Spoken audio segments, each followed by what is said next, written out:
Good evening and welcome to the semester's first edition of the Stony Brook Newsbreak. I'm Eric DiCrescenzo. President Trump is admitting that he asked Ukraine's President Volodymyr Zelensky to investigate Joe Biden's son. President Trump stated during his briefing with the press that there was nothing wrong with the phone call and he was merely trying to get Ukraine to clean up corruption. Democrats are maintaining that this was a blatant abuse of the president's power, and some have called for impeachment proceedings to move forward. Meanwhile, New York is hosting the UN General Assembly, as well as the UN Climate Action Summit. 16-year-old Swedish activist Greta Thunberg introduced the summit with a plea to politicians to take action. The UN is warning that emissions are reaching record highs and no sign of peaking.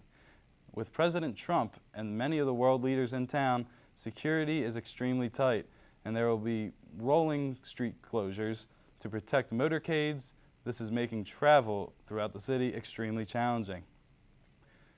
UK Prime Minister Boris Johnson is blaming Iran for the attacks on the Saudi oil facilities last week and is considering joining a US-led military effort.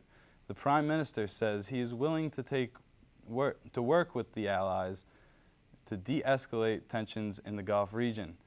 Middle East tensions have been on the rise since the September 14th attack on the Saudi oil production facilities.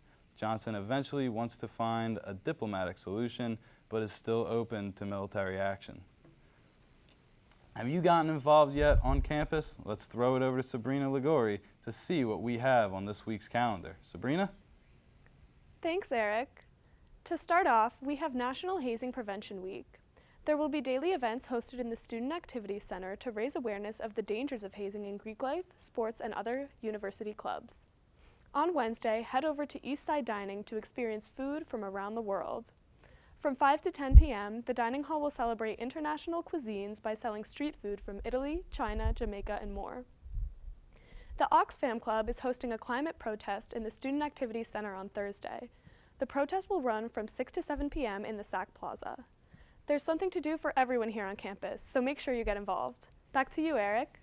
Thanks, Sabrina. A tropical storm warning has been issued to Puerto Rico, the U.S. Virgin Islands, and the British Virgin Islands as a tropical storm Karen makes its way northeast. Karen formed near Grenada on Sunday, hitting St. Vincent and the Grenadines the same day. The storm has reached high winds as high as 40 miles per hour and is expected to reach Puerto Rico by midday Tuesday. Fall officially started this morning, but don't pack your summer clothes away just yet. In New York, warm temperatures are predicted to stay for the rest of September. Evening temperatures will also be higher than expected.